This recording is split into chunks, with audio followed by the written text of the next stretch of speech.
poetry and ancestry. And Jeffrey Leonard and I decided that our great-great-grandfathers had met someplace along the way. And I've also discovered that we are ninth cousins once removed. So we're very close now.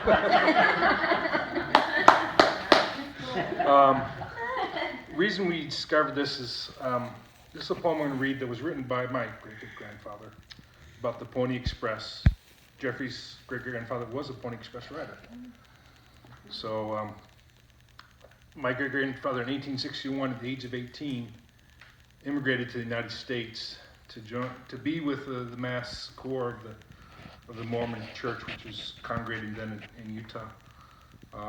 He was the third of his family, and 9 years after he left, the last of his family made it over.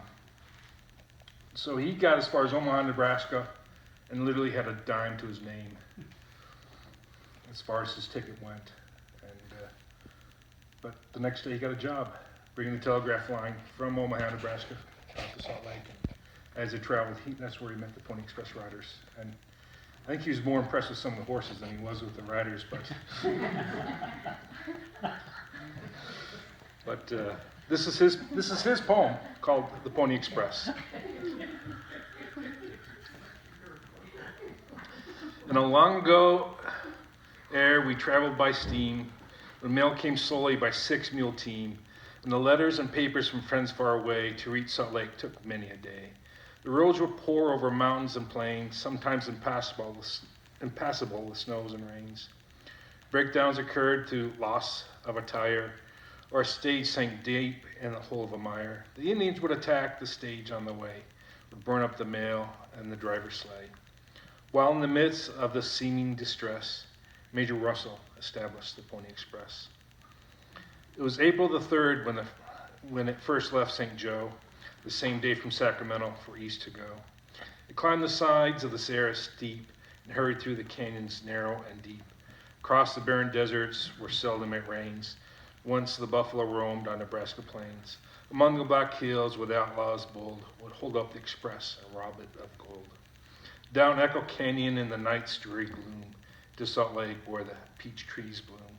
Lodging stations where none did caress was a lot of the boys that rode the Pony Express.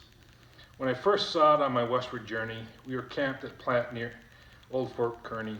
The rider, short and thin, with restless eyes, watched each man move as he passed him by. He had a broad-rimmed hat, both shabby and worn, with holes in the crown as if bullets had torn. Large Mexican spurs adorned his feet as he rode horseback or walked the street. He was known on the plains as Plain Bill Wiggins, and dressed in buckskin and leather leggings. Sitting well on his horse in this odd-looking dress, he galloped off westward with the Pony Express, dashing through hollows and over the ridge, and forging all streams where appeared no bridge. Gave a whoop and a yell at a small prairie dog, and only slowed up through snow or a bog. He traveled his route by night or by day, and stopped only at stations 10 miles away. The express must keep going, each horse do his best, through rain or snow, going east or going west. If chilled by cold, he must go on in dark, when an owl would hoot and the coyotes bark. His route must cove without any recess, 10-mile rate with the Pony Express. They were both men and horses, not known to fame. It perhaps would be well to call some by name. Miss Lightning, with a rider in 1 hour and 5, ran 22 miles and came out alive. Bucking Valley possessed the most enduring powers, made 75 miles in 6.5 hours. For long distance riding, we claimed to be the best, more than 300 miles without stopping to rest. He watches each rock and bush on the route, for he heard that some Indians were roaming about. Now fancy his feelings, from the canyon he turned, saw the smoke of the station he was burned. With no help at hand, no horse to relay, he must on the next station 12 miles away. His eyes scanned the hills, not looking for help, but to see if no Indians were after his scalp. These were the dangers, some greater, some less, when they traveled the deserts of the Pony Express. The time then arrived, as you all well know, when people thought the express too slow. For many had come with westward movement that would hail with joy any mail improvement. In the east they had left mother, son, or sire, and they wished for use of the telegraph wire. It was just at that time and season was rife, and thousands were eager to enter the strife. For we saw the papers that came from afar, that surely was coming a terrible war. So a line was built from river to coast, the achievement of Edward Creighton could boast. The news of the day from the east came quick, as lightning flash and a merry click.